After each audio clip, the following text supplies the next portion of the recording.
The thing I would say is, when you grow up, you tend to get told that the world is the way it is, and your life is just to live your life inside the world, try not to bash into the walls too much, try to have a nice family life, have fun, save a little money. But life, that's a very limited life. Life can be much broader once you discover one simple fact, and that is everything around you that you call life was made up by people that were no smarter than you. And you can change it. You can influence it. You can build your own things that other people can use. And the minute that you understand that you can poke life and actually something will, if you push in, something will pop out the other side, that you can change it, you can mold it. That's maybe the most important thing, is to shake off this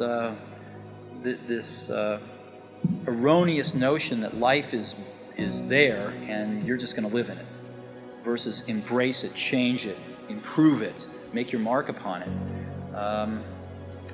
I think that's very important. And however you learn that, once you learn it, you'll want to change life and make it better, because it's kind of messed up in a lot of ways.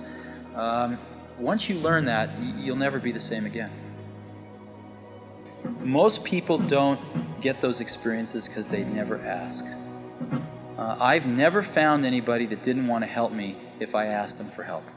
I always call them up. I called up, this will date me, but I called up Bill Hewlett when I was 12 years old, and he lived in Palo Alto. His number was still in the phone book. And he answered the phone himself. He said, "Yes?" He said, "Hi, I'm Steve Jobs. I'm 12 years old. I'm a student in high school, and I want to build a frequency counter. And I was wondering if you had any spare parts I could have."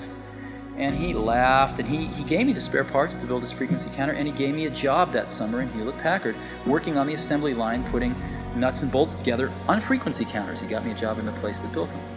And I was in heaven. And I've never found anyone who said no or hung up the phone when I called. I just asked. And when people ask me, I try to be as responsive, to pay that debt of gratitude back. Most people never pick up the phone and call. Most people never ask. And that's what separates sometimes the people that do things from the people that just dream about them. You gotta act. And you've got to be willing to fail. You've got to be willing to crash and burn. With people on the phone, with starting a company, with whatever. If you're afraid of failing, you won't get very far. People say you have to have a lot of passion for what you're doing, and it's totally true. And the reason is because it's so hard that if you don't, any rational person would give up. It's really hard, and you have to do it over a sustained period of time. So if you don't love it, if you're not having fun doing it, and you don't really love it, you're going to give up. And that's what happens to most people, actually. If you really look at the ones that ended up, being successful, unquote, in the eyes of society, and the ones that didn't, oftentimes it's the ones that are successful loved what they did so they could persevere when it got really tough. And the ones that didn't love it quit because they're sane, right? Who would want to put up with this stuff if you don't love it?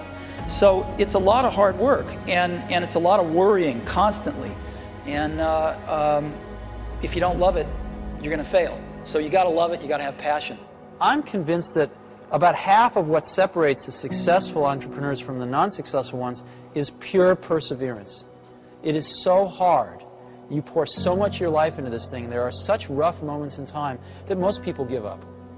I don't blame them. It's really tough, and it consumes your life. If you've got a family and you're in the early days of a company, I can't imagine how one could do it. I'm sure it's been done, but it's rough. Because it's pretty much an 18-hour-a-day job, 7 days a week for a while.